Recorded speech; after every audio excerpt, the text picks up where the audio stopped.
4-1. I'm getting the code from Mike, 4-1. You don't know what that's talking. It's inside baseball. You came back, folks. It's called the Shlicketty Doocast. The worst production on the planet, but the best and the worst and the best all in one. We're a big sandwich of love and hate. Oh, I'm glad you're here. I'm your host, Aaron Forsyth. Things have been going okay, but I gotta have my buddy Mike to tell me it's gonna be okay as soon as I do this. Oh. All right. What's that? I hear it. I hear him. Here he goes. There it is. Welcome to it. Oh, yeah. Thank you. Thank you. Lucky Juarez, say hello. Say hello, Lucky Juarez. This is episode 41. Oh, episode 4. That's what the 4-1 was. I know, it was such a mystery what I could possibly be referring to. Yeah, the 4 and the 1 was kind of a dead giveaway. Yeah, I know. Well, you know how when they say, do that on the 4 and 1. The 4-1-1? Nobody says that. I don't know. I thought it was some kind of weird technical camera code. I didn't know. I didn't go to film school. I don't know. You're like going, 4-1, 4-1. I thought you would grasp that it was episode 41. It is episode 41. Holy shit, yeah. Wow, we're at our midlife crises now.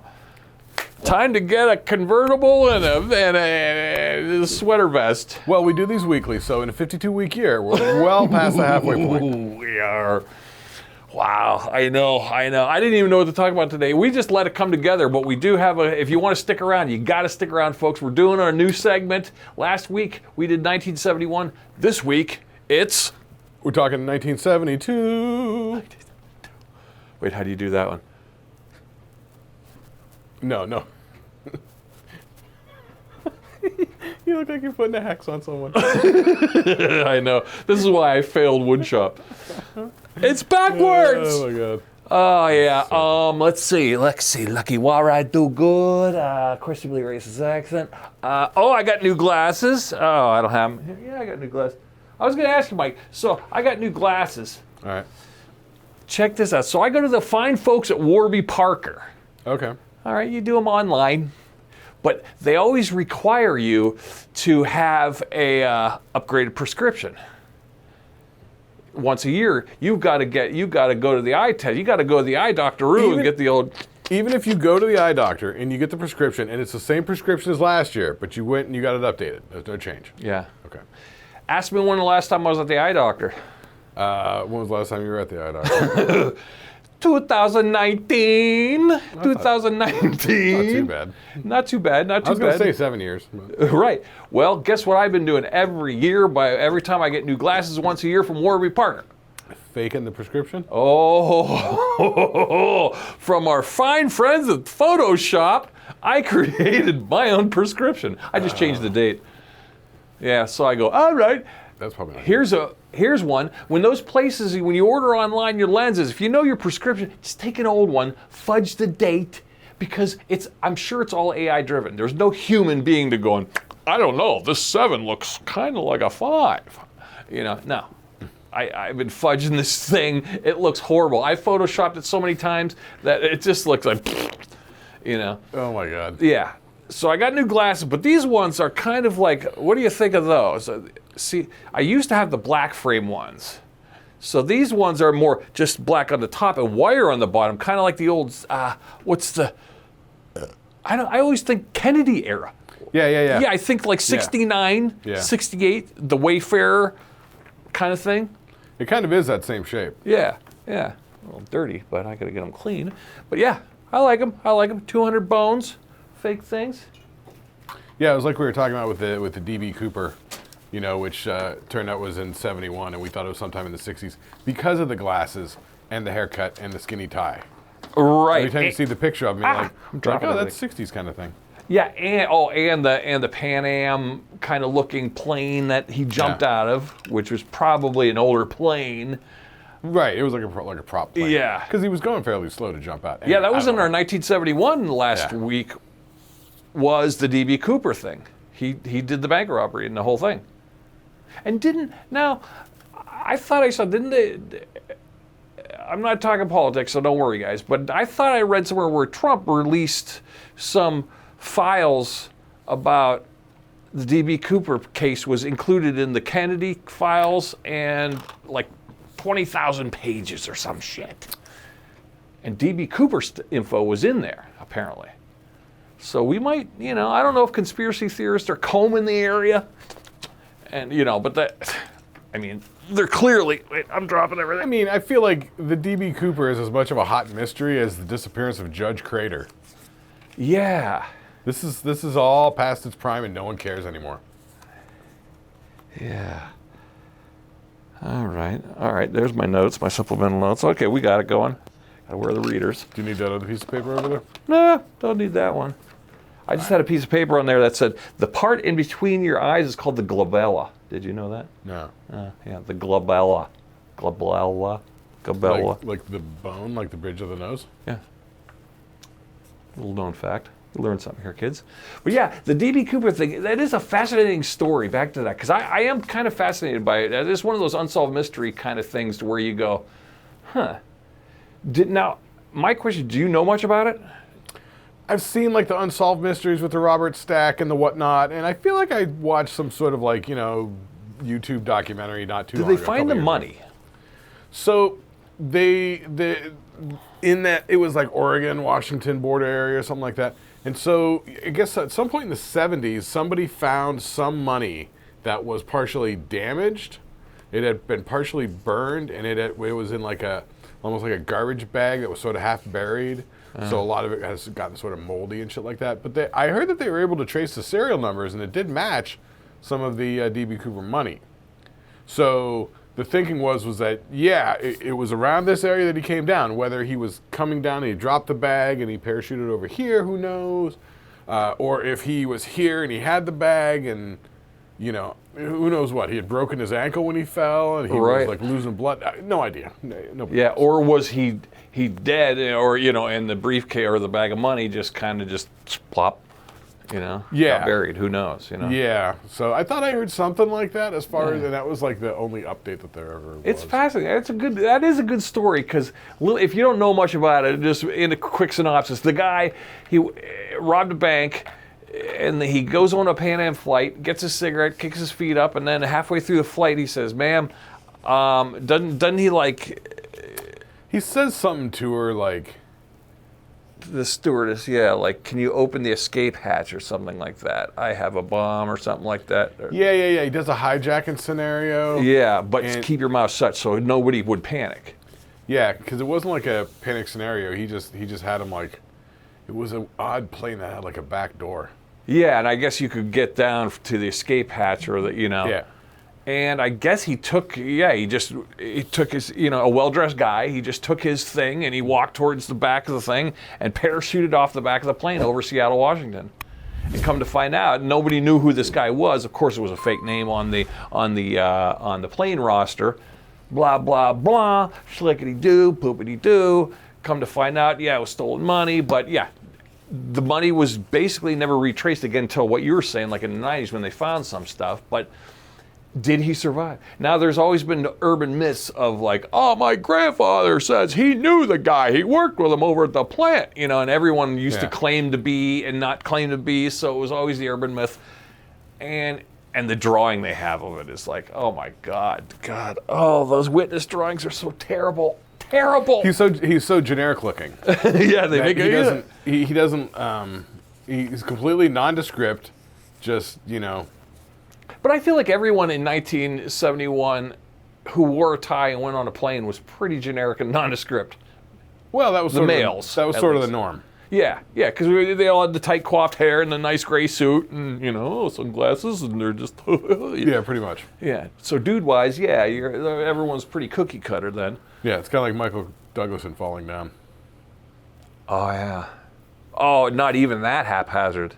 But I like that. I got to see that movie again. What do you mean haphazard? Well, he got a little frazzly. You know, he wasn't quite as tight as D.B. Cooper was rumored to be. D.B. Cooper was... Watch that movie again. Yeah, I guess he started off. Short sleeve, white button-down shirt with fucking pencil protector. Yeah. He's got those glasses just like you got, and then he's got the fucking black pants crew cut. Yeah. He's very much button-down IBM guy. Oh, God, I know. He snaps out. God, I know. We've all felt like that. Falling down. Was that like 86? I think it was 86. Was that easy? Yeah, that was right at the height of his power. Yeah. That's true. 85 to 87, Michael Douglas was the king of the box office. Oh, he was big money. Shit like that, was that Romancing the Stone? That was huge. He had that Demi Moore, what was that, Disclosure? Right. Was that the Well, one? and also wasn't he and his dad and then his sons, you know? His kids are Charlie Sheen and no? Emilio Estevez? No? Weren't those his kids?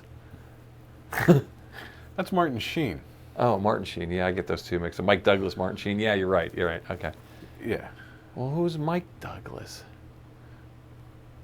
Mike Douglas, the TV host? In the 70s? Yeah, no, There was Mike Douglas, and then there was Michael Douglas, the actor. Right. Yeah. And actually, Michael Keaton's actual last name is Douglas. Oh, yeah. Yeah, didn't he change it because of that? Yep, he changed it to Keaton because of Buster Keaton. Oh, I didn't know that was the reason why he chose Keaton. I was about to ask, why did he choose Keaton? I think he's from Pittsburgh. Yeah. Anyway, there you go. So before I mean, 1972 is going to be chock full. I'm going to be spouting off all the occurrences, but it's kind of no different. There's things that happen, but it's a little different. But a lot of the same. See, you got to understand it, kids. If you're from the 70s, and Mike, you could attest to this. Time didn't move as fast as it does now. So something that was going on in '70, if I was to say, this soap opera, Days of Our Lives was popular in 1971 to '72, it's going to be exactly the same. 73, 74. I mean, if you kids want to get an idea what it's like, turn off your cell phone, put it away in a drawer for a week. Don't use your cell phone. Don't look at it. Don't think about it. Yeah. Don't use the internet. Don't look up anything online at all. And if you have to find knowledge, you got to go to the library to do it. Yeah, you have to go to books. They'll tell you all about the Dewey Decimal System. And if you want to watch anything, you only got to do like rabbit ears on like broadcast TV. Like no Netflix, no streaming, no choosing what you watch. You just have to get on and do it old school style and, do just your local broadcast stations and try and flip through and find something to watch on those three. You want to get a hold of your friends? Go get a carrier pigeon. Yeah, or call them from a landline. Yeah, that's about it. Or they call you from a landline. Yeah, That's what it was. Yeah, 1972 is kind of bleak. You could disappear. You could disappear on the highway and not be seen again. You could disappear anywhere. Oh, I know. Don't you ever fantasize about that? Wouldn't that be wild? Like, just if you had a time machine, you could just be like, all right, I'm going to go back to 72, and you'd wear some horrible clothes. Technology wasn't there, but you'd be smarter, so you could outsmart the ladies, and your dollars would go a lot farther.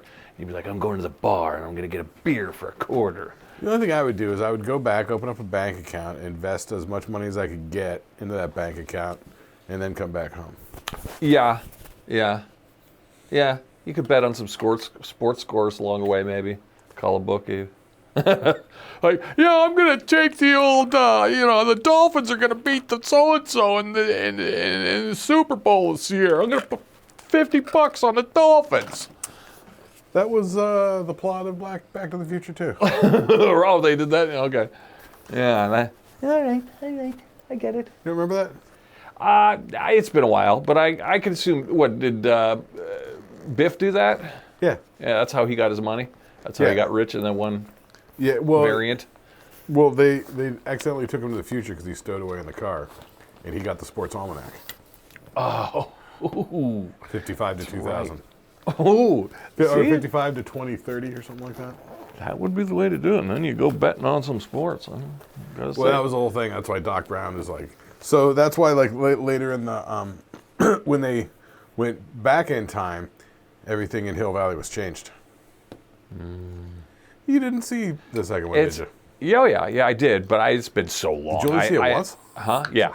Oh, really? Back when it came out, yeah. Wow. I want to say I saw it in the theater, and then it was like, okay, that was fine, now I'm off.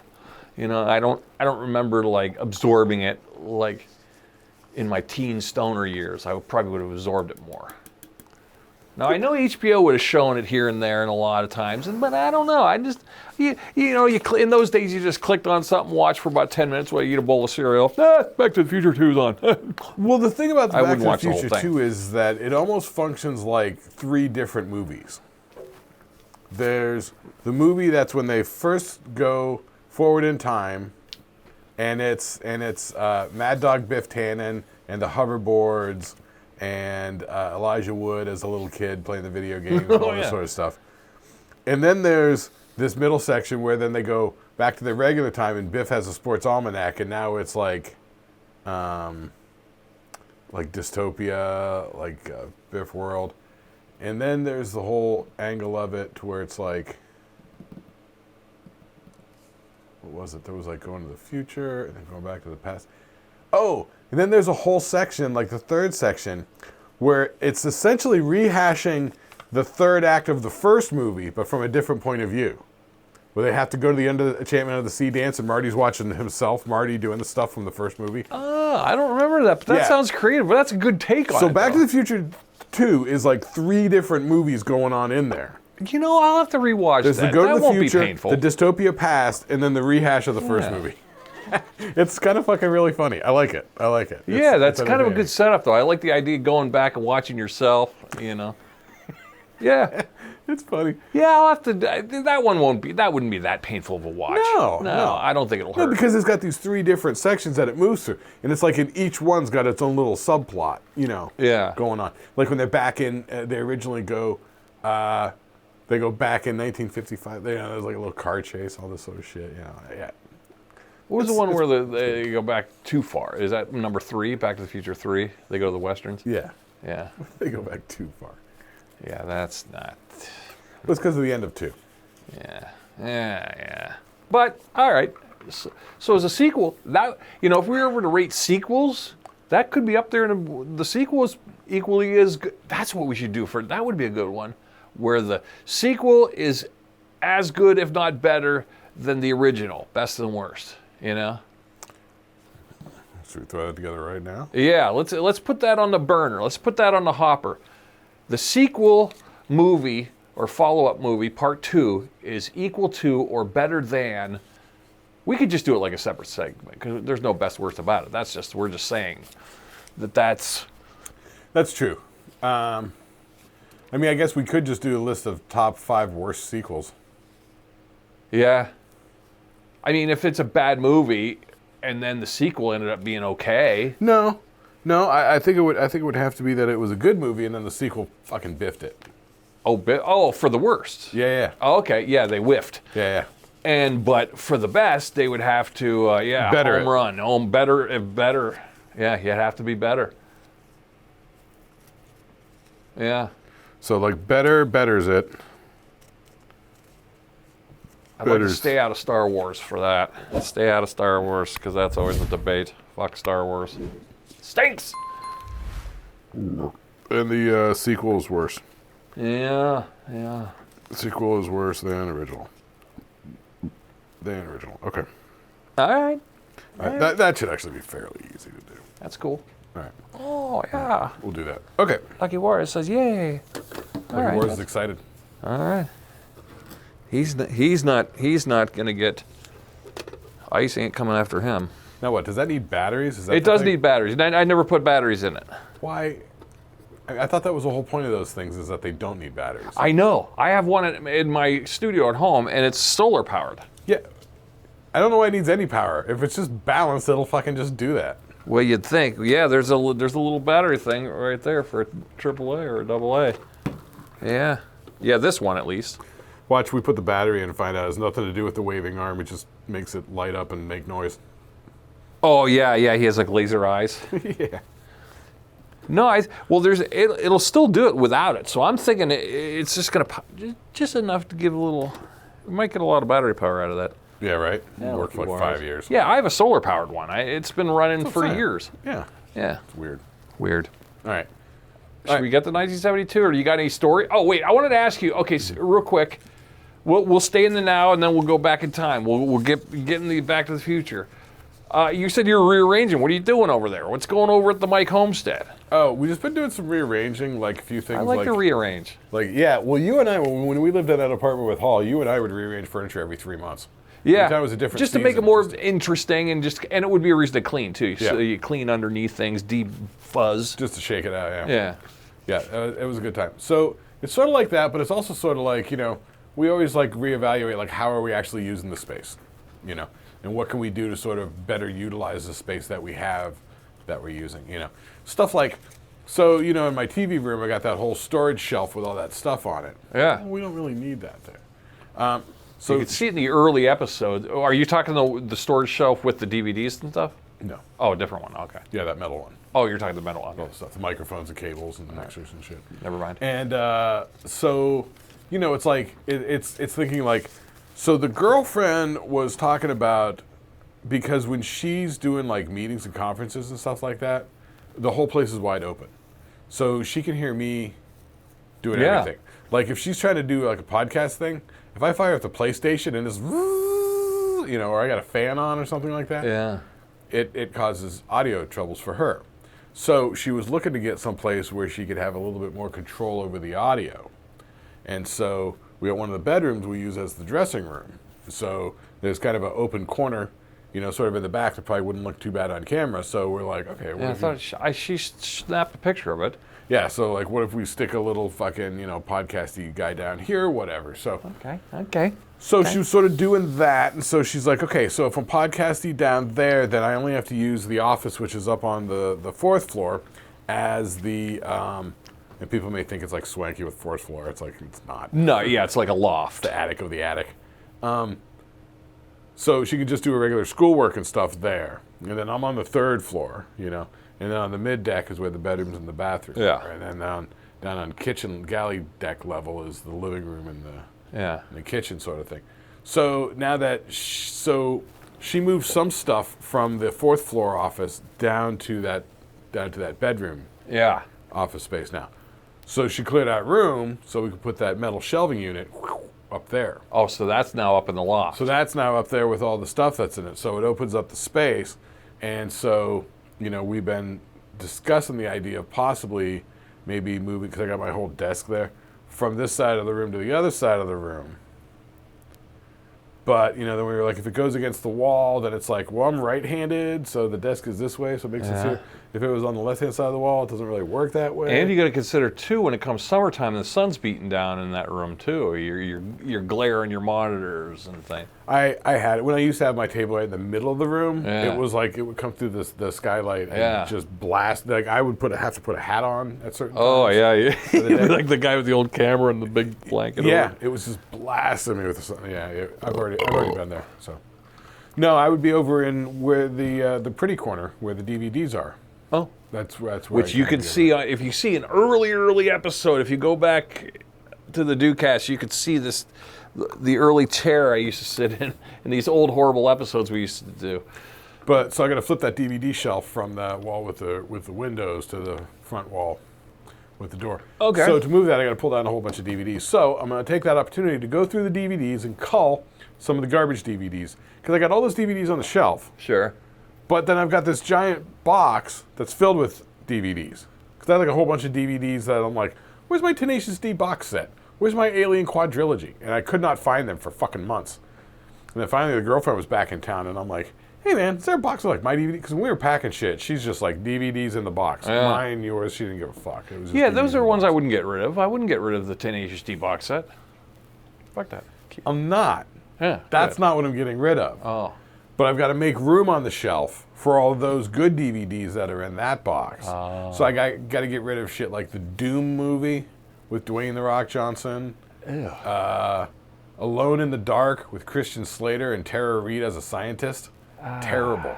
Robots, that animated movie. I like robots. Well, Robots is it's not that fucking great, terrible. but it is. Shark's but I Tale. watch it a lot. I hate Shark's Tale. Never watching that again. I may have like Over the Hedge.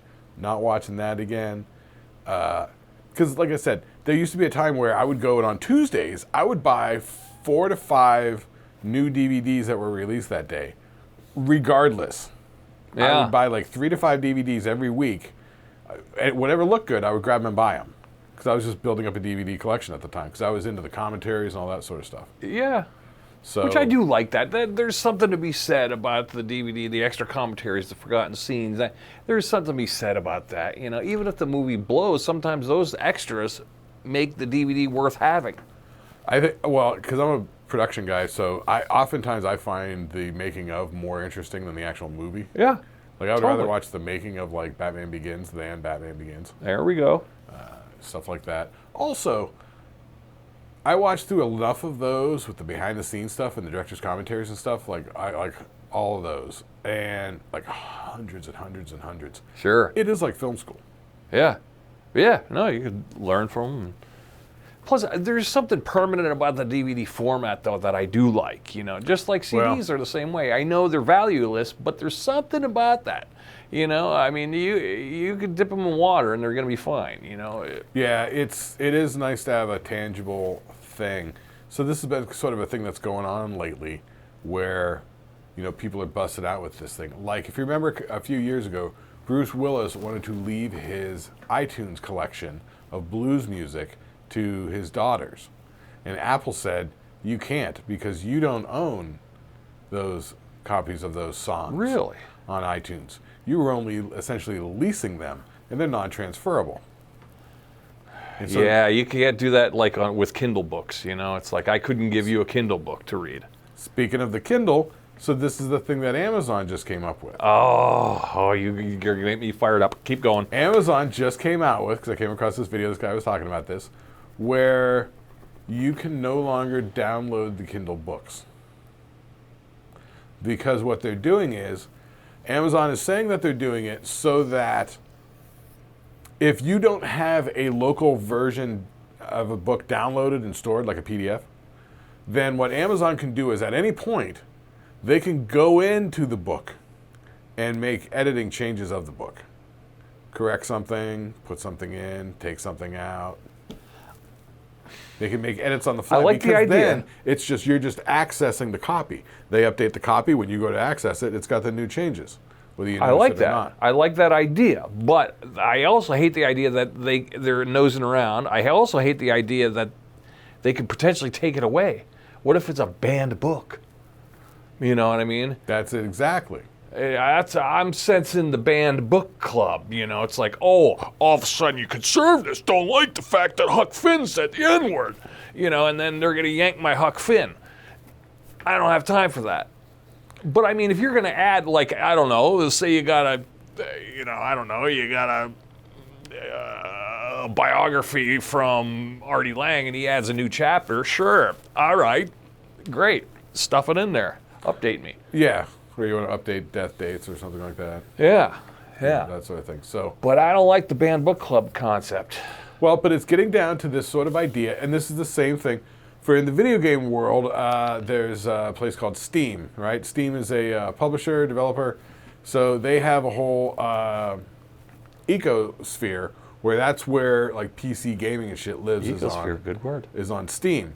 Okay. So even when you go on Steam and you buy these games, sure, for $60 a game, you don't actually own it. You're just licensing it or leasing it, for a period of time. So it's sort of like this whole idea of like the Adobe products, the Creative Cloud and all that sort of stuff. It's like they don't want you to buy a copy of the program. Right. And have a copy of the program, because then you can pirate it and give it to anybody, and then anybody's Yeah, I hate that whole Adobe's doing that now. They want to get you on the subscription. Yeah, subscription. So the whole point of the subscription is limiting the access to it.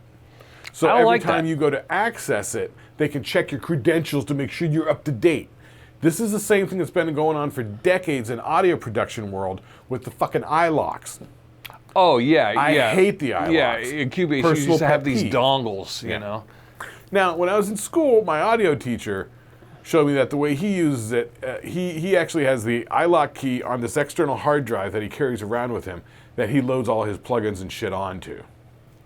So whenever he goes to work on whatever computer, he plugs in his external hard drive. That's not a bad all idea. his plugins and his iLocks all in there. But you shouldn't have to. That's what I'm saying. It's a bit ridiculous. Yeah. You know who's got it together? TuneTrack. TuneTrack out of Sweden, their licensing system is dope. Yeah. It's easy, it's fast, it's online.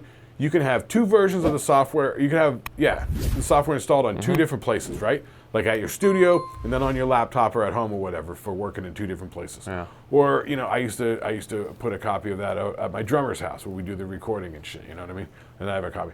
And then if I buy a new computer, like, he doesn't need access anymore. You can just go on the website and deactivate the access for that computer and put the access on this new computer yourself. Instantly. Well, back to the Kindle, though. I It's like what they're sweet doing now, but I don't like what they're about to do. But what you do now, like if I download a book, and all right, I read the book, but it's like, oh, I forgot my Kindle today at work, so I could get up the app. I'm on my phone. I'm on the crapper. I'm reading that thing on my phone. Oh, just like re-downloading it or just the portability of it? Yeah. What are you saying?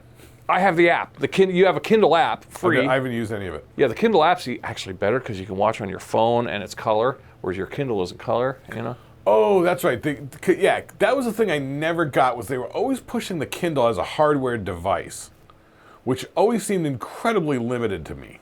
It was like an iPad that did one thing. Right. Here's the other copy. Okay, I've ran the gamut. I've had the Kindle since it first came out. I had the first run of the Kindle. I had that one. Battery dies on it. And I had that's when I had a lot of money at the time. I was flying a lot. Another gripe I'll tell you about the flying. Well, here we go. I had that thing loaded with probably, 100 books, Then it's like, as the years go by, that Kindle dies. I go to Kindle number 2, but then I'm like, Kindle number 2, shit. All right, well, I got to get a new Amazon thing, and then I condense all my cards and everything over the new Amazon, but my old books are on the old one. I can't move the books from the first generation Kindle to the next generation Kindle. Why? Because you got to get back into the Kindle and do it from the Kindle or something? You can't do it. They're locked. Once you download it into that Kindle, it's there. And see, that's the whole thing. That's why, But they fixed that. They fixed that after the second or third generation as it went on, yes. But that first generation, you're locked in. Yeah. Yeah, it's Here's another gripe, Kindle gripe, and airplane people. So you're flying on an airplane, please power down all electronic devices that aren't connected, even the ones that aren't connected to the internet. They won't let you read a Kindle while you're sitting there while you're on the tarmac. It's not even connected to the fucking internet, I mean, it could be if you wanted to, but you're not, just say, no, I'm reading a book. Sir, you're going to have to, they shut me down so many times, we're going to have to confiscate that if you, please turn that off, please. Well, there's a difference. There's turning off the electronics, and then there's putting the shit away for takeoff and landing. Turbulence. Well, it was both. Because they don't want shit flying around the cabin. Or shit in people's hands, No, sure. But I could hold a Sky Mall. It's a magazine. I know. You ever get hit with a magazine? That hurts. Nobody's rolling up the Kindle and smacking anybody. King, king, king, king. No, just power. So yeah, here we go. All right, Mike, let's go to 1972. Let's fire up last week we forgot in our last episode, we said, cue the graphic 1970. We never put it in the middle. Remember that? What? We go, hey, the cue graphic 1971. Well, now I'm saying cue the graphic 1972. Okay. And we didn't put it in the middle last week. But that's okay. I did. It didn't appear. Why didn't it appear? It was on the timeline. You'll see. You'll see. But it's okay. Maybe I never actually put it in. Maybe I just put it in to test it. Maybe. Because when you sent it to me, it was just a blank white file. Yeah. And I know from doing graphic design shit myself that it's like, okay, this is a white graphic on a transparency. So you don't see anything in the little preview, So I probably I thought I put it in. I must have just checked it to see what it was. So 1972. Whoa! Hello, welcome to 1972. Our first full complete year. Oh yeah. We were shitting in our diapers then. Our parents were pulling their hair out. Yeah, I tell you what. Let me run down TV shows. Okay, you're gonna do movies, TV shows. Yeah, go TV show. Here's TV shows because this one's gonna be kind of short because we just did 71 last week. Well, I could start you off on TV shows because one of the inventions was. Now, coming into play in 1972, the color TV was starting to be a thing. You know? Oh yeah, it was starting to be a big deal. But I had to put something. See, I got too many papers here. I overplanned here. Yeah, all right. Something about 1972 and the. Oh well. Okay, go on. TV. All right, look for it while I talk about this for a second. Okay, keep going. So the TV stuff is a lot of still the same from 71, right? All in the Family, Sanford and Son, Hawaii Five-0, Maude. That might be new. But Maude's in there. That could have been, because Maude is like a spin-off of All in the Family. Yeah. Bridget Loves Bernie. No idea what it is, but it was tying at number 5 with the NBC Sunday Mystery Movie. Mary Tyler Moore Show, Gunsmoke, Wonderful World of Disney on NBC, Ironside, Adam 12, Flip Wilson Show, now down to number 12. Oh, Flip Wilson's kind of losing Sinking fast. Marcus Welby, ND, Cannon. Here's Lucy. This is new. Bob Newhart Show, in at number 16. Oh. Started in 72, I believe. Bob Newhart Show, yeah. Was that late night or was that during prime time? Prime time. Prime time, okay. That was the... Well, there was no late night in 72 too much. I mean, That was Carson. Yeah, yeah. Everything was off the air by midnight. It was Tom Snyder. Then there was Tuesday Movie of the Week, Monday Night Football, Partridge Family. Was that new for 72? I feel like that was left over from 68. That might have been going Feels strong, like it. Yeah. Feels like it. Walton's, Medical Center, Carol Burnett Show, I feel like is new for 72. That was variety skits, right? Right. ABC Sunday Movie, The Rookies, Barnaby Jones, Little People, ABC Wednesday Movie of the Week, NBC Monday Movie, ABC Monday Movie. So like we said last time, the idea of these TV movies. So if you look at, this is the top like 20 or 29 shows. Yeah. You got ABC Monday Movie, NBC Monday Movie, ABC Wednesday Movie of the Week, ABC Sunday Movie, Tuesday Movie of the Week. Now that being said, keep in mind, the NBC Sunday Mystery Movie. That's like 6. Now keep in mind, everybody. Now in those days, we had to tune in with the rabbit ears. So 3 channels were all you getting. You're getting NBC, ABC, CBS, and PBS. And PBS. Yeah. And occasionally, if your rabbit ears were correct, you might get something out of Detroit. You might get something out of Canada. Yeah. You know, you might get a lucky goose Channels egg. 11 and Channels 13 out of Canada. We got all the time. It was CFCH. Every now and then, too, there's like a C-SPAN CFCL. somewhere in there. Wasn't there?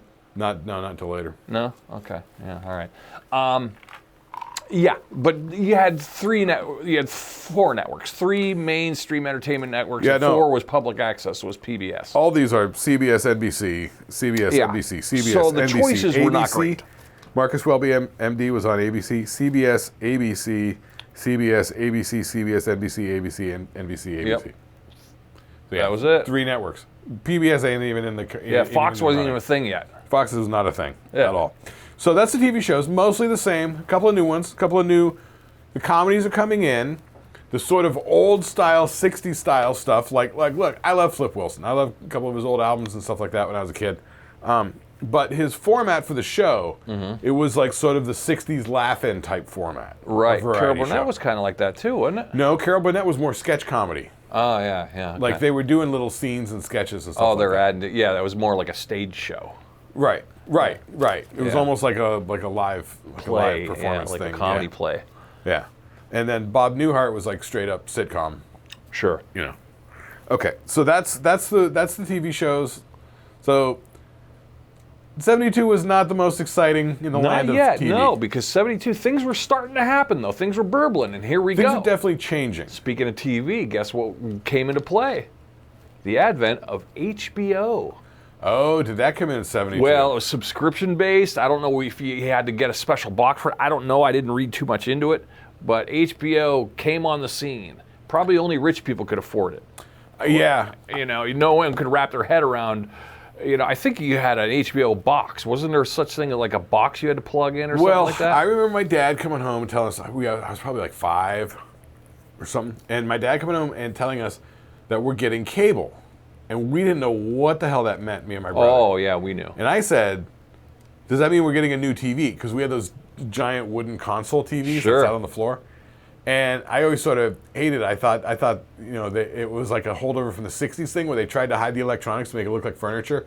Like the record player stereo systems and stuff like that. When we grew up, all the all the stuff was like trying to. Oh yeah. Technology Trying was to fit kind of in. hidden. Yeah. It was trying to look like it was from Gilligan's Island and made out of coconuts. Yeah. Yeah. Yeah. It was starting to look clunky. Yeah, it was a bit ridiculous. So I was like, oh, we get a new TV, like a different TV. That'll be fun. And my dad's Okay. like, no, it's cable. No. He explained it to me. I could not get my head wrapped around it. Yeah.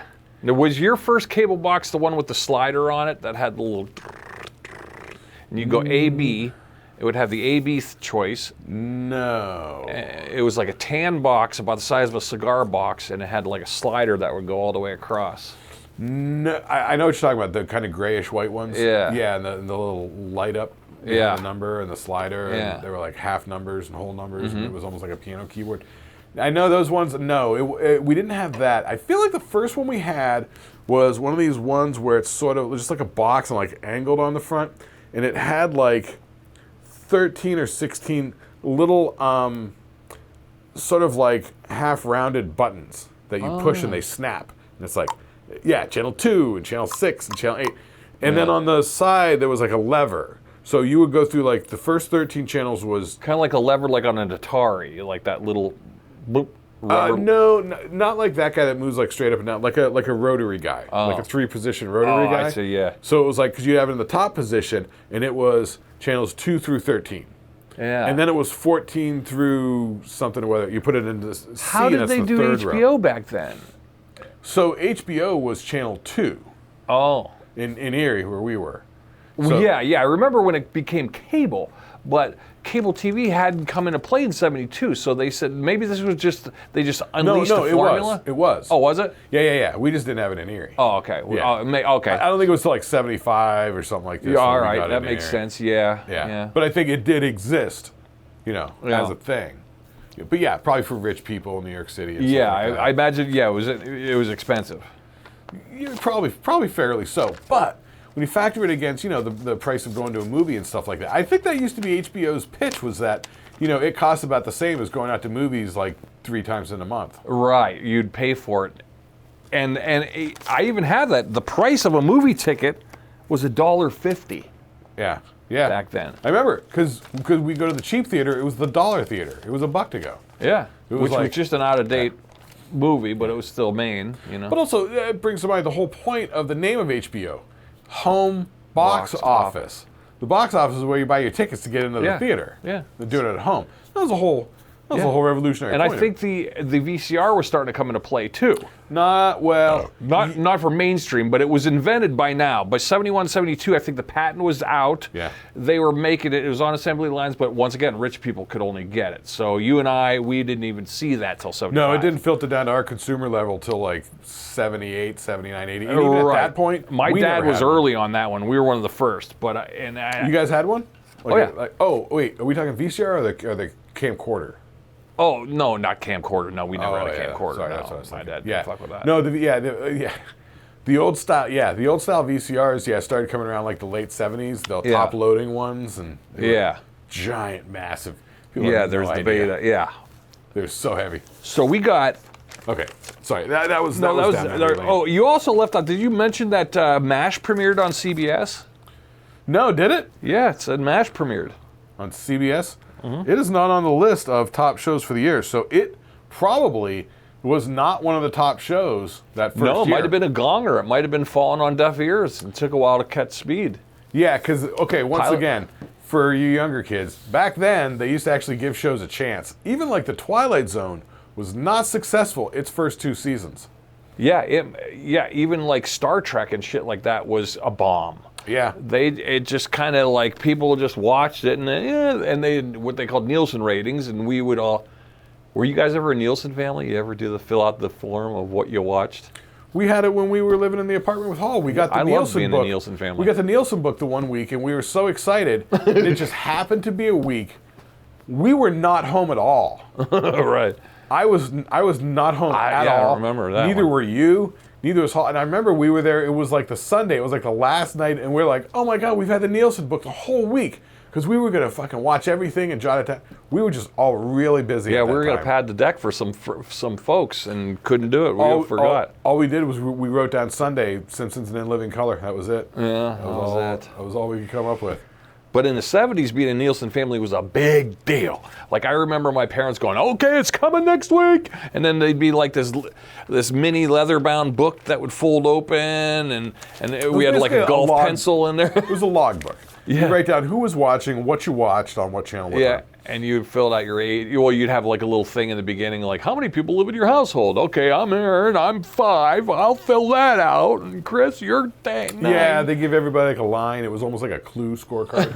Yeah, it was like, Nielsen family.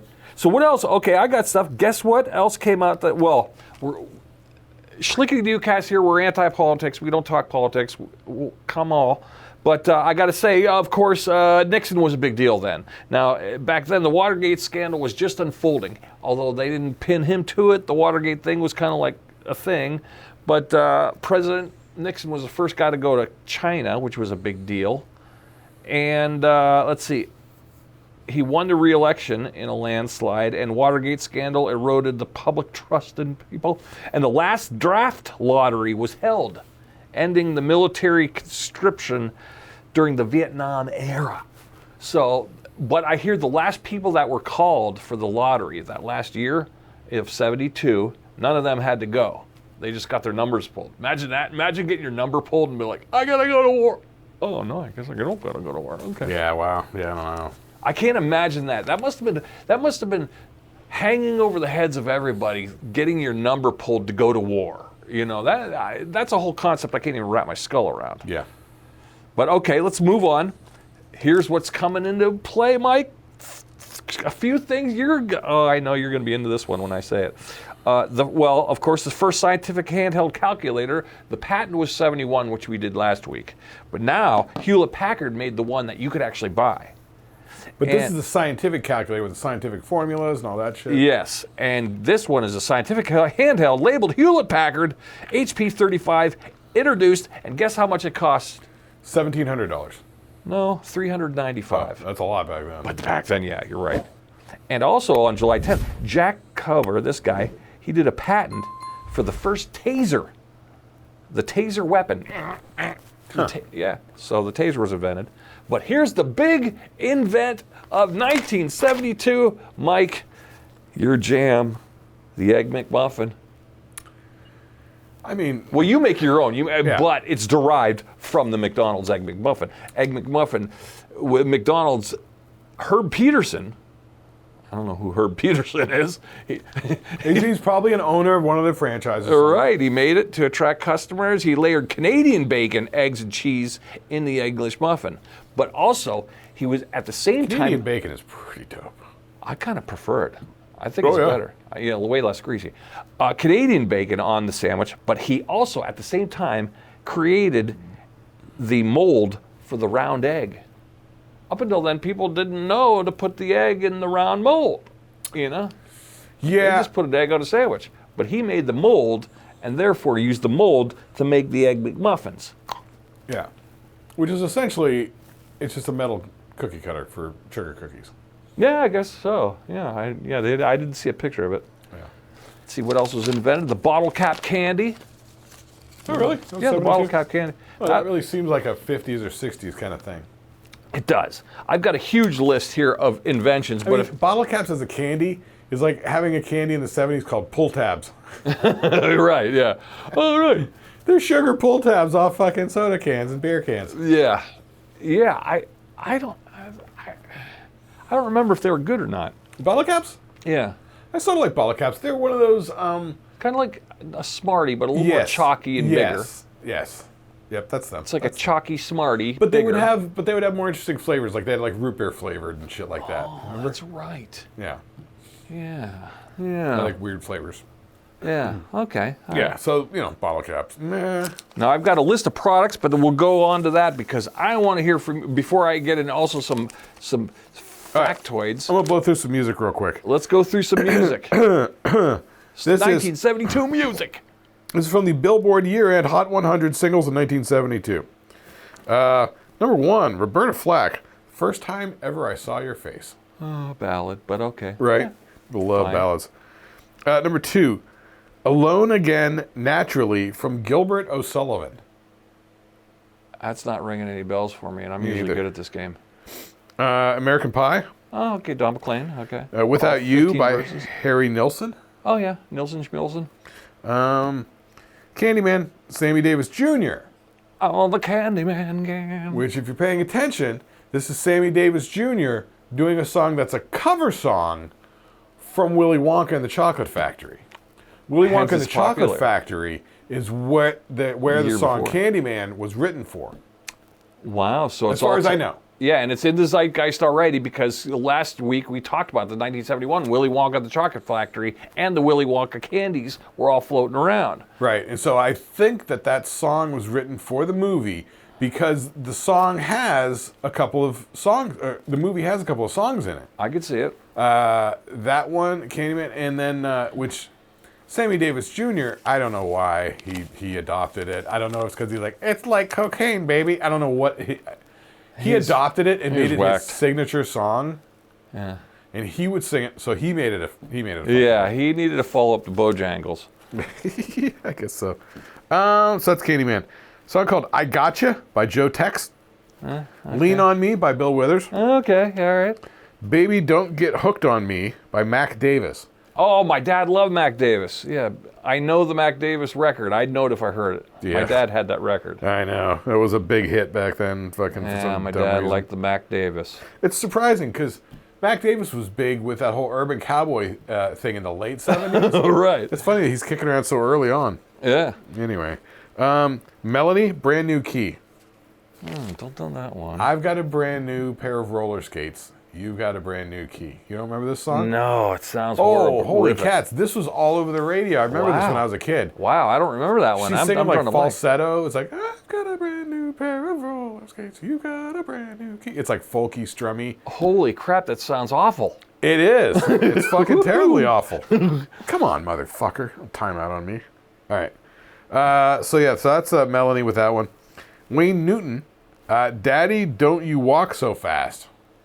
Oh, what is that? That's got to be a ballad. Wayne Newton, who knows? Al Green, Let's Stay Together. Of course. Looking Glass with that Brandy, You're a Fine Girl from Everybody Knows from the Guardians of the Galaxy 2. Yeah, that one. Okay, here's a classic. Oh Girl by the Shy Lights. The Shy Lights, I don't know that one. Yeah, it sounds very good. Girl, I'll be trouble if you walk away. Stinks! But I know what you're talking about, That's yeah. a good song. All right. Nice to Be With You by a song by Gallery.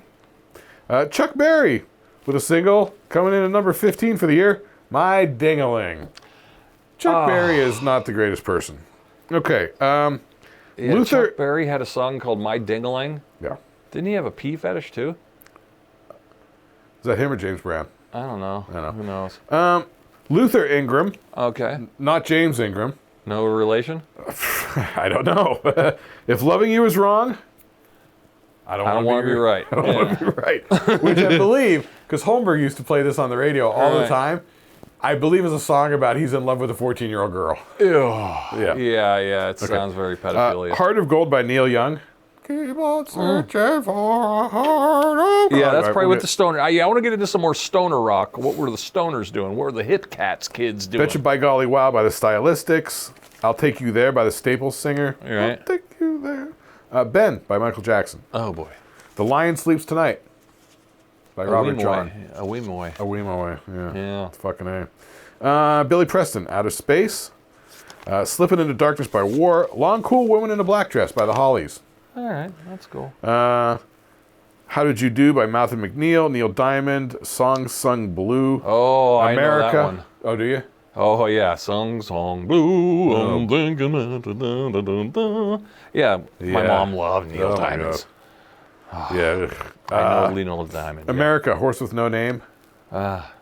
Lame, but that's a stoner song. Hot Butter with the song Popcorn. I mean, Why not? I almost want to hear that one. Everybody Plays the Fool by The Main Ingredient. Precious and Few. Are these moments we two can share by Climax. Okay. Fifth Dimension. Last night I didn't get to sleep at all. Oh, what? Moody Blues. Nice and White Satin. Ugh. Yeah. Raspberries Go All the Way. All right. Too Late to Turn Back Now by Cornelius Brothers and Sister Rose. Backstabbers by the OJs. Down by the Lazy River by the Osmonds. I mean, yeah, we're getting into it now. There's Badfinger on here, Day After Day. Elton John's Rocket Man. There we go. Michael Jackson with Rockin' Robin. Yeah, Michael Jackson hadn't even barely going solo. We're not even to the brick. Yeah, Johnny Nash, I can see clearly now. The rain is gone. You know. Yeah. Burnin' Love, Elvis Presley. Yeah. See, it was a hodgepodge. Once again, much like 71, everything was a layover from Argent, Hold Your Head Up. That's that old? Hold your head up. That song is boring as fuck. It is. I remember that was getting played on the local cover band circuits when we were coming up. It was like, oh yeah, somebody always goes, we should remake that. It's like, oh, what are we gonna remake Blue Oyster Cult here? What if we redo like Easy Living? It's like, oh. Hold your head up, Ardent. Or like, next thing you know, it's like you're doing like White Punks on Dope, and you're like, what? It's like terrible 70s garbage. Al Green, The Dramatics, Happiest Girl in the Whole USA. Bang It Gone, Get It On, T-Rex. There you go. All right. Mother and Child Reunion, Paul Simon. You know, I mean, Layla, Derek and the Dominoes. Yeah, but this sounds like all the shit that radio is playing. Now, it is. What was the underground? What were the kids listening to? You know, because you got to figure. I know. We got to get listed what the kids are listening to. Yeah, this is just the Billboard Top 100s, and you know, at this point, it's like School's Out, Alice Cooper. All right, there we go. Family Affair, Sly and the Family Stone. All right, kids were liking Sly and the Family Stone. It still holds up to this day. Sly works. Troglodyte, Caveman, the Jimmy Castor Bunch. Okay. Freddy's Dead by Curtis Mayfield. Taxi by Harry Chapin. Is that the theme song for it? I don't know. I don't think so. I don't know. Harry Chapin is fucking lame, folk. Todd Rundgren, I Saw the Light. Day by Day from Godspell. Oh, yes, I know that one. My dad played Godspell. Oh, yeah, I know. Godspell. Our parents liked the Broadway Joseph show. and the Amazing Technicolor Dreamcoat. Oh, yeah. I'd Like to Teach the World to Sing by the New Seekers. Right, which ended up being the Dr. Pepper song. Coca-Cola. Or Coca-Cola was it? Yeah. Okay. Yeah. Actually, whoa. I'd Like to Teach the World to Sing in Perfect Harmony by the New Seekers is number 93. Number 97, I'd Like to Teach the World to Sing in Perfect Harmony by the Hillside Singers. Controversy. Was that one of those ones where it was originally done by black people and then the whites came in and go, we need a white version of that. We're gonna have to bring in Sally and the White Donuts over here to sing it. I wonder. Yeah. Oh, and Get on the Good Foot, James Brown, number 99. Number 100. Right. Brown rocks. Isley Brothers. Pop that thing. There we go. Those pop that thing. Isley Brothers are always great. Oh yeah, they're comedically awesome. And yeah, all right, there's some goodies on there. There's a lot of Motown leakovers. There's a lot of, see, once again, 72 was a year in flux. Everything was changing. Things are going.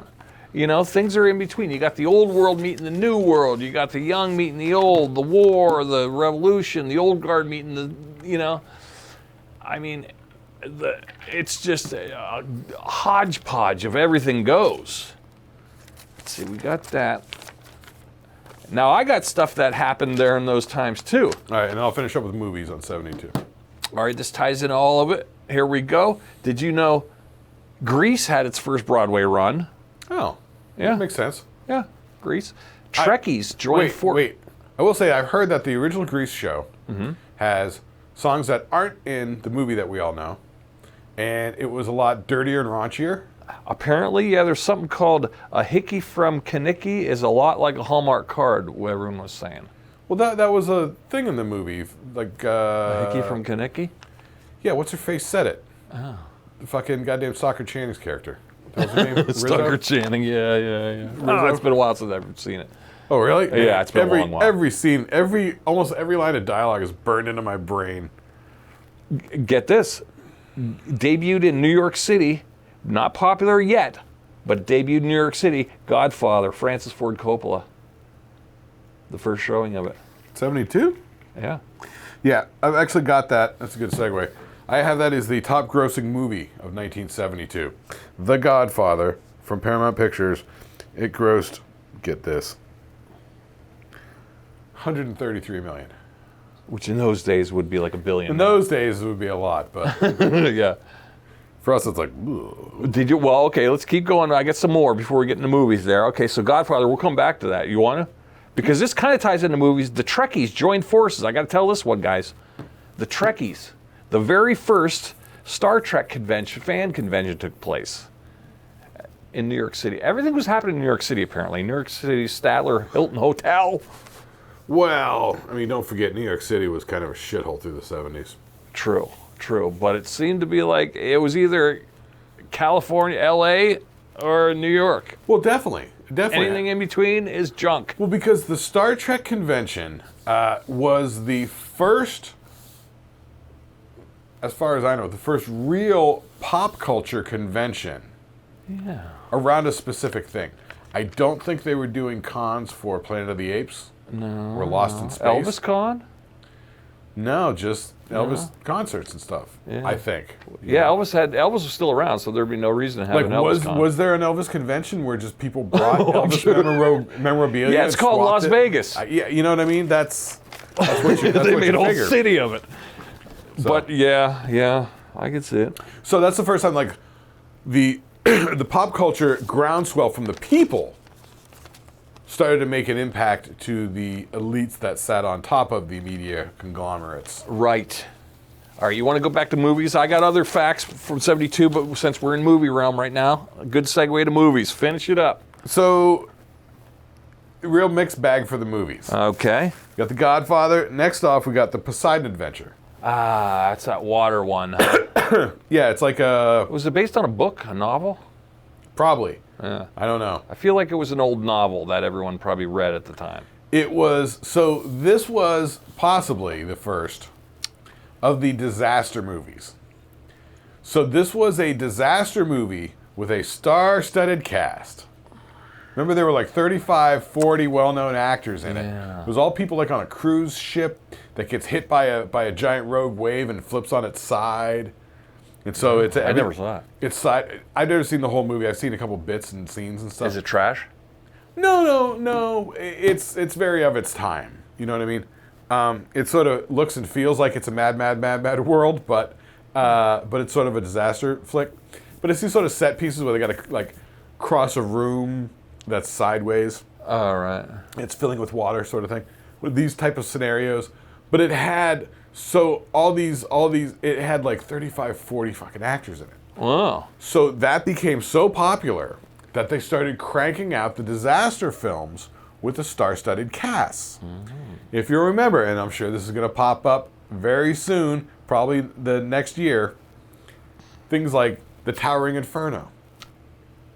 I remember my dad going to see Tower Inferno. And then they started kicking him out on TV. Airport. Yes. Which did so well, they started cracking out the sequels. Airport 76, Airport 77, Airport 78. That's why they made the movie Airplane.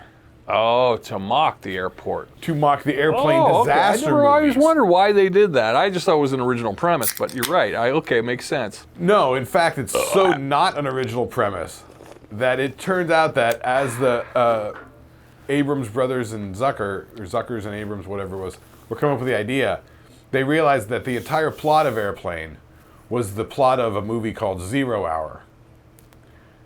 That one of them had seen on TV years ago and sort of forgot about.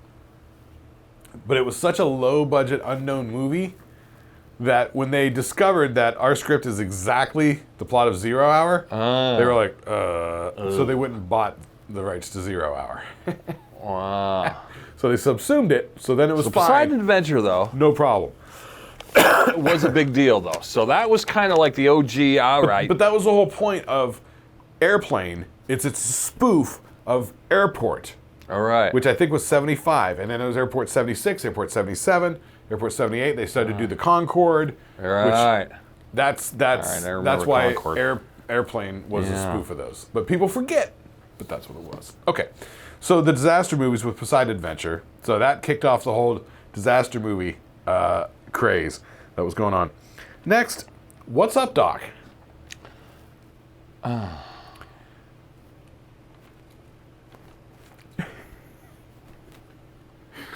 I'm gonna cut this out just as its own thing. We're gonna put that on social media. We're just gonna go, "What's up, Doc?" and then just. It's Barbara Streisand. Tatum O'Neal. Chris Christopherson in it? Sure. I don't know. Yeah. Next, Deliverance. Oh, Burt Reynolds. Yes. Burt Reynolds, Ned Beatty. Ned Beatty. He was great. I like Ned Beatty. He reminds you of Waltz. Who was the other Coach guy? Waltz. He reminds me. I like Ned Beatty. Yeah, it was a good movie. That was terrifying. Yeah. For Okay. Sure. Number 5. Deepthroat. The first commercialized pornography movie. Yep. Which, because, I mean, if you go back in the, I hate to say the annals of history, but you go back to the annals of history, the first well-known was Debbie Does Dallas and Deepthroat, but Deepthroat came first. Yeah. Now, here was my question. Which came first, chicken or the egg? Deepthroat because of Watergate or Deepthroat the porno? Deepthroat, the porno. The porno was first. Yes. They used the Deepthroat name for the undercover Yeah, those mole. two. Yeah. The source in Watergate because of the popularity of the movie. Because of the popular. Okay, that was my question. Yeah, yeah. I wondered if they, that was my question I was going to hit you with. Yeah. Yeah, I definitely had heard that before. Okay. I was going to say, oh yeah. So I feel like what the thing was prior to the 70s, pornography was illegal. Oh, sure. Yeah, it was backroom truck stop bullshit. Yeah, it was like run by the mafia and this sort of stuff. But then in I don't know if it was 1970 when they came up with the MPAA, which I mentioned. It started in 1970. So then we started to get ratings for movies. And once you had the ratings for the movies... Then you could categorize it as such. So XR and X movies and XXX movies were in a separate building sometimes. Right. Yeah. Right. So you could sort of,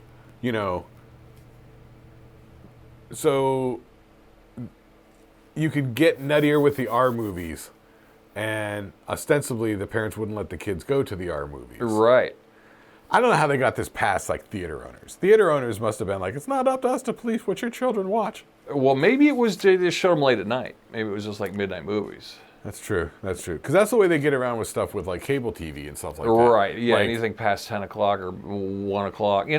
It's you just can noise. you can do some swearing and you can show some partial nudity and stuff Things like that. Things happen at 10 o'clock. And because the whole thing was before when it was broadcast. Any kid could turn on a set and tune into whatever. Mm-hmm. But with the cable, it's like, well, no, it's cable. You're paying for that. That's like an it's almost like a private club, right? Which has different rules. And if it's past 10 o'clock, when your kids should be in bed, and it's on an adult sort of, it was almost like the same thing that HBO used. Sure. In order to show, and this was HBO's big thing when they started, unedited movies. Unedited, yes. They weren't cutting out the boobs. They weren't taking out, this swear or that. words. They were leaving the swear words. They were leaving the boobs. Yeah. Because everything had a boob shot. Yeah. And nobody cared about violence back then. Yeah. Violence wasn't even an issue. But yeah. And Deepthroat, that was Linda Lovelace, by the way. Mm-hmm. All right. So that was number 5, if you can believe it. Number 6, Jeremiah Johnson. Don't With know. Robert Redford. He's a mountain man. Okay, Robert Redford. Living on his Was own he in the? the It was the bear in that one, wasn't it? Probably. It was a bear thing. I never watched it. It was a guy in the woods with a bear. Something like that, sure. Okay. Yeah, probably. Cabaret. Oh, okay. Which was, it doesn't say anything about, like, I know Liza Minnelli was in that. Cabaret, I think, I don't know, probably her husband or Theater something. nerds are yelling at the screen right now. Yeah, I know. Nobody cares. The Getaway, 1972. Was that a Steve McQueen one? Probably. Sounds like it. Could be. Or Takeoff Thereof. Last Tango in Paris. Yeah. No. Okay. Lady Sings the Blues. Everything You Always Wanted to Know About Sex But Were Afraid to Ask. Woody Allen. Oh, yeah, Woody Allen. Right. I forgot about Woody Allen. Yeah, I think this is like his first. I think this is his it might have been. Because before that, he was a TV writer. Sure. Yeah, he was writing for, who was he a joke writer for? Was it, Oh, somebody famous we knew. It was like the TV host guy. It wasn't Jack Parr. It wasn't Benny? Was it Jack Benny? I feel like the writers' room was Woody Allen, like Mel Brooks, and somebody else fucking ridiculous. Where you're like, really? Those three were the fucking writers? Holy shit! Yeah. Yeah. But yeah. Anyway, the Valachi Papers. Valachi Papers was the first book/movie about mafia stuff. Okay. Yeah. And Sounder, don't know. Don't know. Life and Times of Judge something, no idea. Pete and Tilly, no idea. Frenzy, don't know. Okay, Shaft's big score. Back with a Shaft movie. Just that still quick. Still rolling. That was in 71's list too. Yeah. Across 110th Street, whatever that is. Conquest of the Planet of the Apes. Okay. Conquest. The Cowboys, Joe Kidd, Last House on the Left. Okay, all right, not a bad run. I guess if you had all those on a bookshelf and you had to watch one in succession, most of them would be all right. They wouldn't be terrible. It wouldn't be painful. Yeah, but nothing super exciting. Real mixed bag, but you can still sort of see that whole holdover from like the '60s where it's like mainstream entertainment, but there's some sort of underground sort of entertainment sort of stuff. And there's the New York influence, the Broadway influence. Then you got, so you could see where things are converging on the 1972. But much less of the, musicals and, sort of stuff that Hollywood had been traditionally making its money on. All right, we got a couple more little factoids here. I'm going to end with these factoids. You're going to like a few. You're going to like it. Well, David Bowie introduced Ziggy Stardust. Right. ABBA was formed, Mamma Mia. Pong was at this point, Pong was already invented in 71. We came across the list. But 72, it was the console. To get it out. It was out and about. It was in every, thing. So Pong was a big thing. Let's see, Miss Universe. Oh, Dwayne "The Rock" Johnson, Marshall Mathers, and Biggie Smalls were all born. You were a year older than all them. Do you know that? Yeah. Well, I'm the same age as them, huh? All right. Bill Cosby spoke to kids about drugs. And got a Grammy for it. Oh, wait, hold on. Eye roll, yeah. Boy, whew. I tell you, even when I was a kid, he stinks. I could tell the fucking sanctimoniousness coming off him. And I'll tell you another thing. Honestly, when I was a little kid, when I used to watch him do, what was the thing that they do, picture pages, where you have the magic marker? Oh, yeah, picture pages, yeah. Never mind. I don't know. I remember listening to the first Cosby records. Yeah. I didn't find it funny. No, I kind of chuckled at the old, we ate cake, we love the chocolate cake. I don't know. Oh, no, that was Bill Cosby himself. No, Yeah. the early records was the stuff like him and his brother Russell. They weren't funny. The sort of proto-Fat Albert stuff. It was all right. Yeah, overrated.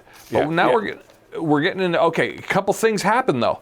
Hunter S. Thompson did the Gonzo journalism with Fear and Loathing in Las Vegas. He wrote that. But what are we talking? He wrote like a novel because he had been writing a bunch of articles for like Rolling Stone. He started I guess he did his first foray into the Gonzo journalism scene with his first release of Fear and Loathing in Las Vegas. So I think he released it in pieces. Well, so Fear and Loathing in Las Vegas is about him going to the desert outside Palm Springs to cover some car race. Mm-hmm. That's what he's doing. That's the whole point of it. Yeah. So I think in Rolling Stone, he was actually doing the serialized reports from the race as it was going over like a week or two or something. It was like one of those rallies in the desert or something. I don't know. But I don't know much about any of it. Toy-wise, I got two more factoids, and then we'll move on to the best list. Hey, we got toys. Easy Bake Oven for girls was the big toy. That started in 72? Yeah, that's when it was the big Christmas gift. The girls wanted Easy Bake Oven, and the boys wanted the Weeble Wobbles, but they don't fall down. Really? The Weebles were for like babies and stuff. I loved them when I was a kid. I did too. They're like little eggs. If you don't know what they are, look them up. Weeble Wobbles, but they don't fall down. Maybe because they advertise them a lot. I don't know. Kevin Smith was just talking about this a few weeks ago, because with the fires out in L.A., because there's a whole thing like, people had to like leave and stuff like that. And Kevin Smith was talking about how he's like, I had a few things I grabbed. He's like, but there was a whole bunch of shit that I realized I really didn't care that much about. But when he got back to his house, he fucking snapped and started buying shit that would make him feel good from his childhood. He started buying Rocky and Bullwinkle shit hand over fist. Okay. And weebles. Weebles, huh? He said the weeble market these days is astronomical. Really? He got a pair of like unopened OG weebles, and he's like, I paid way too much for them. He's like, first thing I did, I opened them. I could see it. Yeah. I remember, I had one that, I remember having a weebles that looked like a clown. It had like a clown face on it and stuff. There's variants one. One had like a cow, one looked like a cow, one looked like a sheep, there's a farm set. And there was like a farm set. Yeah. Yeah. I had like clowns and farm. Animals. And I remember they were like weighted on the bottom. Yeah, weighted. They're like eggs. Like the barn play set, there was like some sort of slide, and they would like go down the slide, right. and they'd hit the bottom. And right. Yeah, it was like weird, but yeah, they were fun. Yeah, you ever get hit with one? My brothers chucked those fuckers at me. They hurt. I think they're heavy. I think my mom was very much not into us doing any of that. It's funny. We'll talk about this in the best worst list. But you're fighting with your brother. You guys fought, but not like me and my brother. We were like Malcolm in the Middle fighting. You know. Wait, remember? Did we mention like the Fisher Price Adventure people? Yeah, but you and I were talking about that, but that doesn't come up till later on in the 70s. On the Fisher Price Adventure people. So remember I told you like we had these like mountain climber ones and they like this rope, and I did a lot of fucking shit on the stairs with the mountain climbers and shit like that. So one time, and I remember we also had apparently Fisher Price Adventure people set with construction workers. So one time I had one of the construction workers with a little hard hat on the rope, and apparently he was climbing down the lamp, and I forgot about him and left him there. His leg was against the light bulb for like an hour and a half. It was black and charred and bent out like this. Back when light bulbs were hotter than fuck. He had a gimpy leg the whole time. Anyway, adventure people. Oh, yeah. And just think of the fire hazard. I don't know about you, but I remember grabbing 1,000,001 light bulbs back there.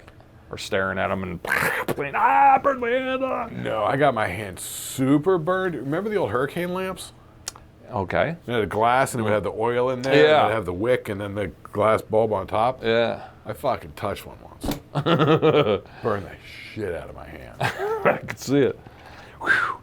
Let's see, what else do I got for 72? Well, here's the last of my 72 factoids. I got, this one's a good one to end on.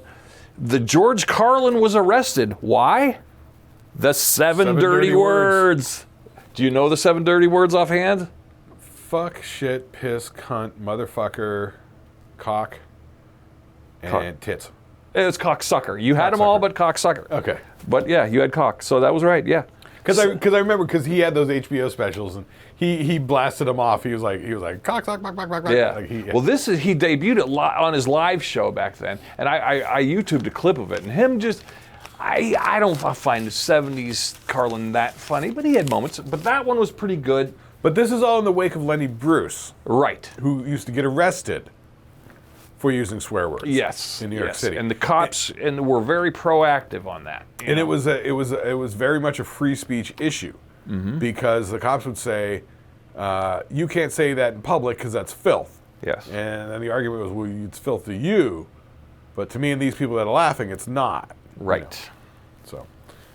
Which is good.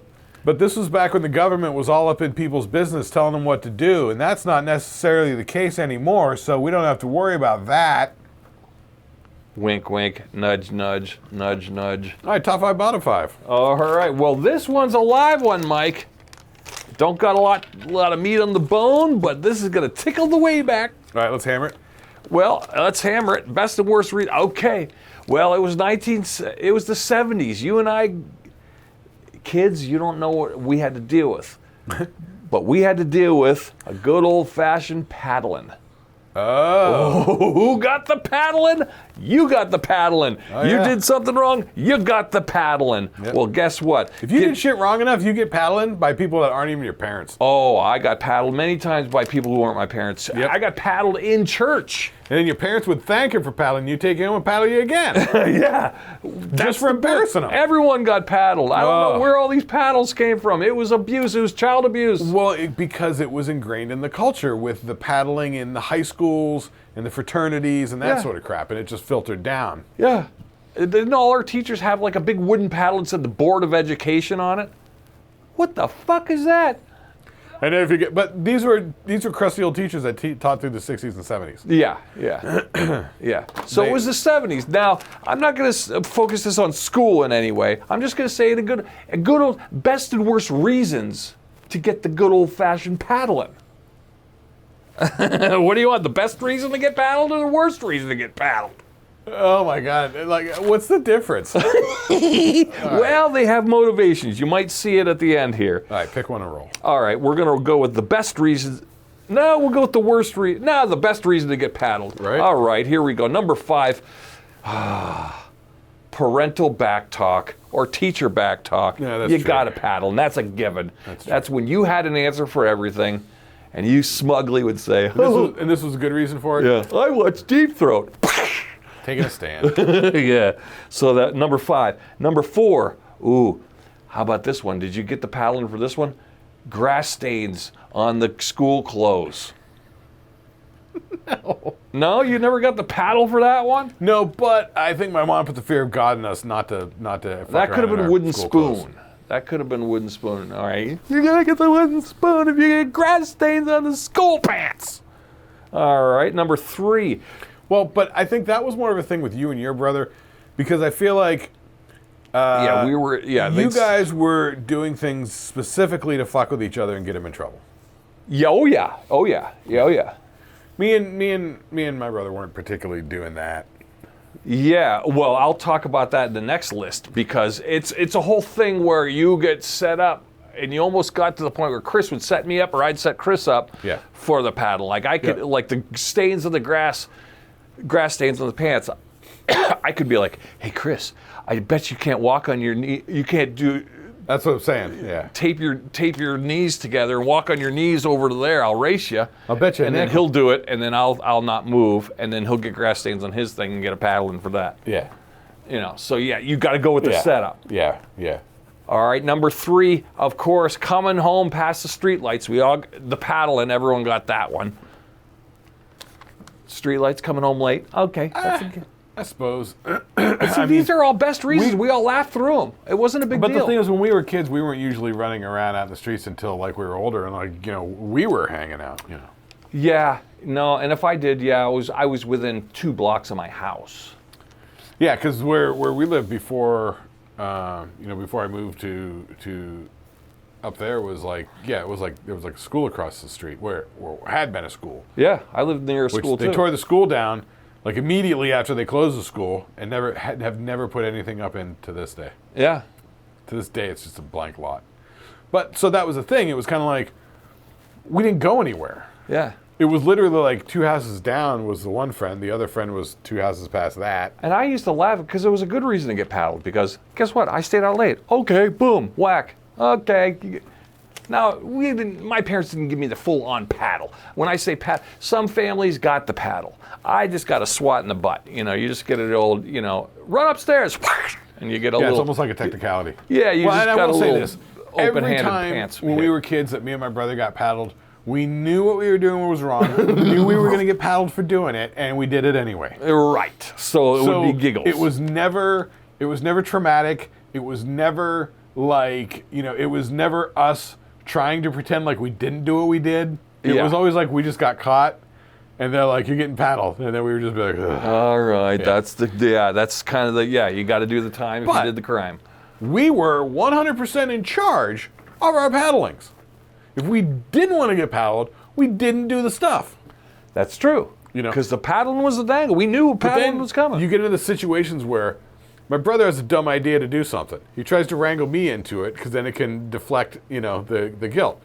I say no. He does it anyway and gets in trouble. And then they're mad at me for not stopping him. The not stopping the not stopping the bad deed, yes. Oh my God, you can't win for trying. Yeah. Or I got in trouble for narking.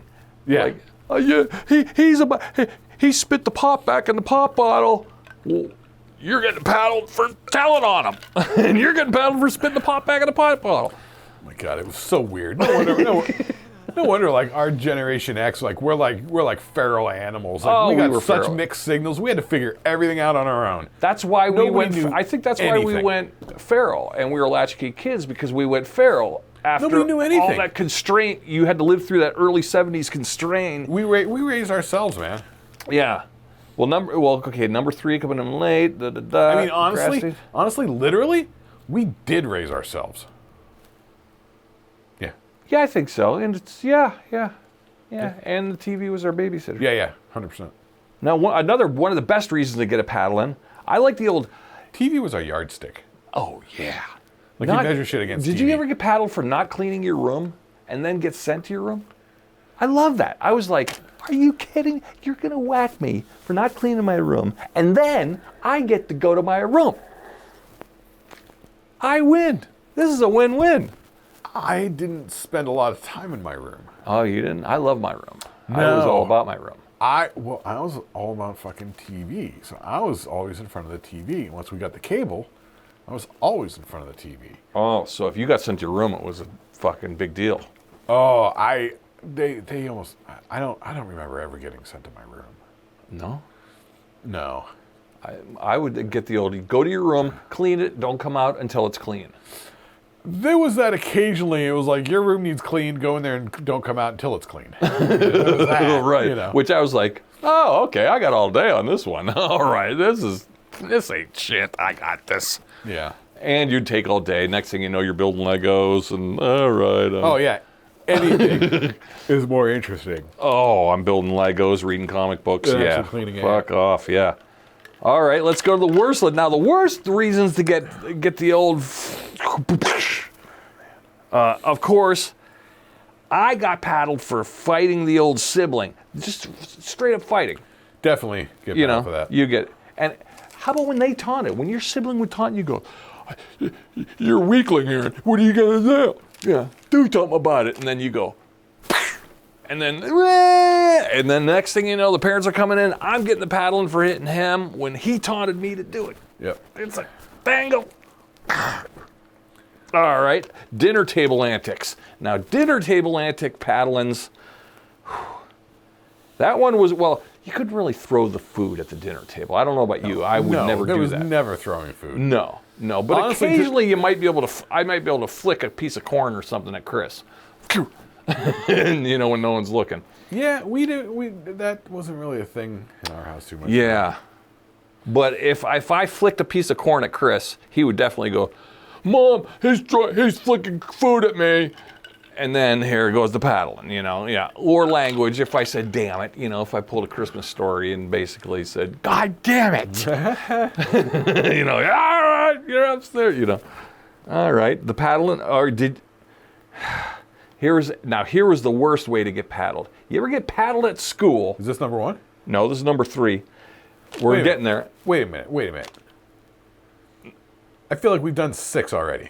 Oh, yeah. Well, we're in the next list. Because best and worst, it depends. It depends how you look at it. Wait a minute. So give me a quick recap. Okay, quick recap. Best. Wait, did you do best or did you start with worst? We started with best. Start with best. Because best was good to us. All right, let's go through them real quick. 5, parental back talk. 4, grass stains running in school clothes. Number 3, coming home late. Number 4, not cleaning the room. Number 1, and winning the fight on a technicality. We both got the whooping. Okay. All right, now we go to the next, the worst one. Now the worst one was, oh my God, fighting. They taunted you, the taunt. Okay. Taunt fight. Number 4, the dinner table antic. Right. All right, language. All right, number 3 is getting the paddle at school. This is where we stop. But you got the paddling at school, and then when you got in trouble, you got home, and you had to go wait till your dad gets home, and you got another paddling. Yeah. You got the double paddle. Sometimes you get a third one from mom, and then wait till your dad gets home. I remember I got whacked. Here's a fun story. So I was in like 4th grade, 3rd grade. I literally, I took a tracing paper, and I traced a Sears catalog, a girl in a nightie. But instead of drawing the nightie, I drew her naked. And I drew her tits and a big old bush. And then and I had this square of tracing paper, and I showed my friends, and they're like, wow! And then they passed it down the line at the dinner, or at the lunch table. Yeah. And everyone's freaking out, that's great, look at how good this is. Well, this Spanish guy, Mr. Caserta, got it at the end, he goes, huh, what is this? Who drew this? And then we're at the lunchroom, and everyone goes, he did it! And then everyone pointed at me, he grabs me by the scruff of the neck, grabs his paddle, whack! Whacks me right in the ass in front of everybody. And the whole place went quiet. And then he crumpled it up, threw it in the garbage can. Wow. And stormed out. And I was like, and I just sat in my chair. And then I was like, oh man, school day went on. And then apparently he had called my mom and told my mom what I'd done. Yeah, you know, this is something that the kids today can learn something about. Right. Back then, when you were a kid, Yeah. it's always your fucking fault. Oh, yeah. You're always wrong. The parents and grown-ups are always right. They did nothing can be wrong, yeah. insane, and it's fine. It's Yeah. still your fault, your problem. Everything fell to you. That's the thing kids today don't get at all. Yeah. They don't get any of the responsibility. They take no responsibility for anything. It wasn't me. I didn't do it. I didn't know. Yeah. Everything was our fucking Imagine fault Mr. back then. Caserta catching me. I drew the naked lady, and then everyone laughed, and then I got the paddling in front of everybody. Well, he got mad enough to snap out, hit a child with a piece of wood In front of everybody. and then leave his post. Yeah, and just stormed out. He must have been upset. That Yeah. dude snapped. And Yeah, yet, I made it happen. no repercussions, didn't lose his job, No, nothing. no. Because why? He didn't do anything wrong. No. You did it wrong. I did. I caused mayhem by drawing pornography. Kids today, they have no idea. man. I know. No idea. You got a paddling for throwing rocks, throwing toys. That's a given. Number 2, we got that. And number 1, the sibling setup. They did it. You got the paddling. That's what I was saying. Yep, that's what you're saying. Should have known better. Why didn't you stop him? Oh, no, wait. Should have known better was one I always got. That was one they always laid on me. We expected more out of you. You should have known better. That's what I always got. They always got, why didn't you stop your brother? Oh, yeah. My brother got stop paddled. him? My dad. I got hit by a car running to karate class, and the car hit me. I flew up on the hood, and my brother goes, and I look over, and I'm on the hood of the car looking at the guy, and then I look over at my brother, and he's over there in front of the Y, and he's going, you idiot! And then, Your fault. And then I got in trouble for not listening to Chris when he told me to cross the road. Yeah. Like, there wasn't no, oh, are you okay, honey? No, I got the paddling for getting hit by the car. Yeah.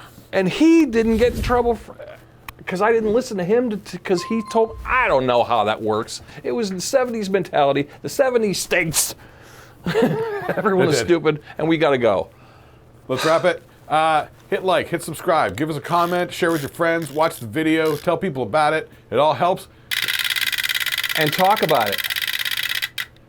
Let's see your lists, folks. Post your lists, too, if you got any. We love it. We love ideas. Love talking to you. It's the Shlicketty Cast, guys. See you next time.